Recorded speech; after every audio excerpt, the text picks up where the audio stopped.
जय श्री कृष्णा। आपका मेरे चैनल महकार संसार में बहुत बहुत स्वागत है। कैसे हैं आप सब।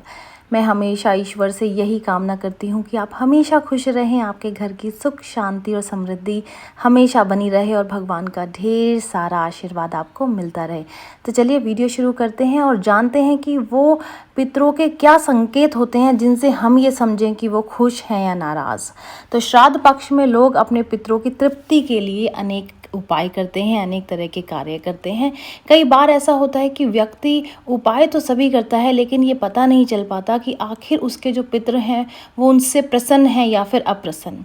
तो चलिए कुछ संकेत ऐसे मिलते हैं जो व्यक्ति को दर्शाते हैं कि उसके जो पितर हैं वो उससे प्रसन्न हैं या फिर अप्रसन्न। तो मैं आपको आज यहाँ उन खास संकेतों के बारे में जानकारी देने जा रही हूँ जो कि आप इस माध्यम से ये समझ पाएंगे कि आपके पितर आपसे खुश हैं या नहीं। तो श्राद्धों में अगर आपको सपने में सांप दिखाई दे और आप उसे देखकर प्रसन्न हो रहे हो तो समझ लें कि आपके पितर आपसे प्रसन्न हैं। श्राद्ध पक्ष की अमावस्या के दिन अगर आपके बिगड़ते काम बन जाएं या फिर आकस्मिक धन की प्राप्ति हो तो समझ लें कि आपके पितर आपसे प्रसन्न हैं। अगर काफ़ी प्रयास करने के बाद भी आपको किसी कार्य में सफलता नहीं मिल रही है तो आप अपने पितरों को याद करें और कहें कि कार्य पूर्ण होने पर आप शांति पाठ कराएंगे और आप ये करवाएं भी जब आपका कार्य पूर्ण हो जाए। अगर आपका कार्य पूर्ण हो जाता है तो समझ लें कि आपके पितर आपसे प्रसन्न हैं और अपनी आत्मा की शांति चाहते हैं। ऐसे पितरों की आत्मा की शांति के लिए श्राद्ध पक्ष में जो है वो तर्पण या फिर पिंडदान करना चाहिए। पितृ पक्ष के दौरान अगर कौवा उसके लिए अगर आप भोजन रखते हैं और वो आकर उसे ग्रहण कर लेता है, उसे खा लेता है तो इसे बहुत शुभ माना जाना चाहिए। इसका मतलब ये होता है कि पितृ आपसे संतुष्ट हैं और आपके द्वारा दिए गए भोजन को ग्रहण कर रहे हैं और उनकी तृप्ति हो रही है। घर की छत पर अगर श्राद्ध के दौरान कौवे आकर बैठते हैं तो उसे पितरों का आशीर्वाद माना जाना चाहिए। इतना ही नहीं, इसका मतलब होता है कि जल्दी आपको पैसा धन मिलने वाला है। अगर पितृ पक्ष के दौरान कौवा आपको तिनका लाता हुआ दिखाई दे, जी हाँ, तिनका वो अपने घोंसले बनाने के लिए लेकर के आते हैं, अगर वो आपको तिनका लाते हुए दिखाई दे तो समझ लें कि आपको बहुत जल्द धन मिलने वाला है।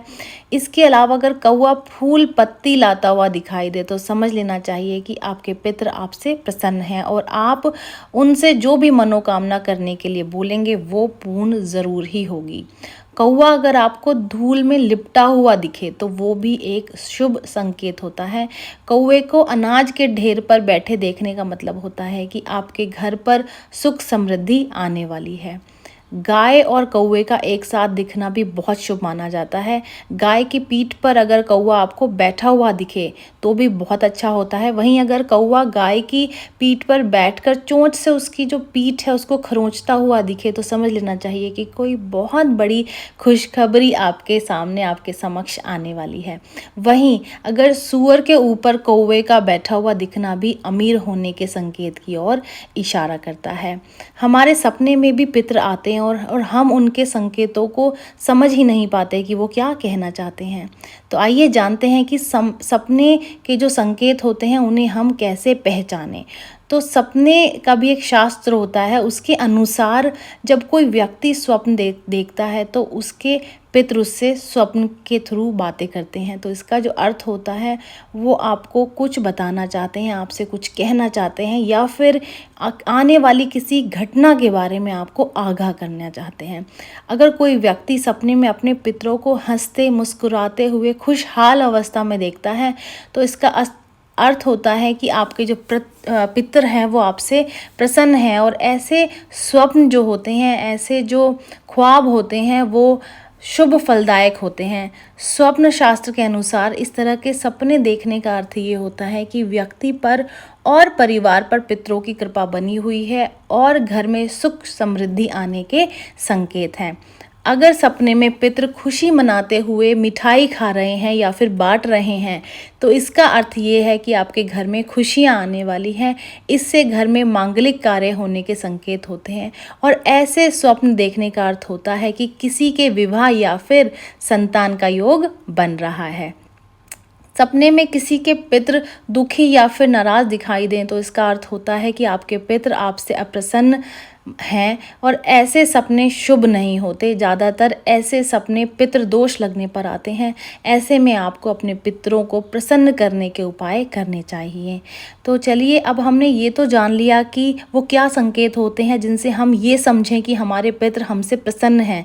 तो चलिए अब जानते हैं कि पितृ जब हमसे नाराज़ होते हैं तो उनके क्या संकेत हमें दिखाई देते हैं। अगर आपके घर में लगातार कोई बीमार हो रहा हो, इलाज के बावजूद भी ठीक नहीं हो रहा हो, तो इसका मतलब है कि आपके पूर्वज आपसे नाराज़ चल रहे हैं। हर इंसान चाहता है कि उसके घर में लड़ाई झगड़े ना हो, लेकिन इसके बावजूद भी अगर ऐसा होता है तो ये सब जो है वो पितृदोष की वजह से ही भी हो सकता है। कई बार पितृदोष में की गई छोटी छोटी गलतियों की वजह से भी आपके घर में अशांति का माहौल बन जाता है। ऐसे में आपको बड़ी ही सावधानी से रहना चाहिए। कई बार कमाई होने के बावजूद, बहुत सारा पैसा कमाने के बावजूद भी लोगों के घरों में पैसों की किल्लत बनी रहती है। ऐसे में आपको समझना चाहिए कि आप पितृदोष का शिकार हो गए हैं। अगर समाज में लोग आपसे दूर होते जा रहे हैं, आपके मान सम्मान में कमी आ रही है, तो ये भी पितृदोष के ही लक्षण होते हैं। अगर आपको अपनी संतानें, आपके बच्चे कष्ट देती हैं, तो ये भी पितृदोष की ही समस्या हो सकती है। अगर आप बार बार किसी कानूनी पचड़े में फंस रहे हैं, कोई कानूनी परेशानी आपके समक्ष आ रही है, तो इसका मतलब है कि आपके पूर्वज आपसे नाखुश चल रहे हैं। अगर आप अचानक से ही बिना किसी वजह बैठे बिठाए किसी गंभीर बीमारी का शिकार हो जाते हैं, तो ये भी आपके पितृदोष की वजह से ही हो सकता है। अगर आपके घर में किसी का बार बार एक्सीडेंट हो रहा है, तो पितृदोष की वजह से हो सकता है।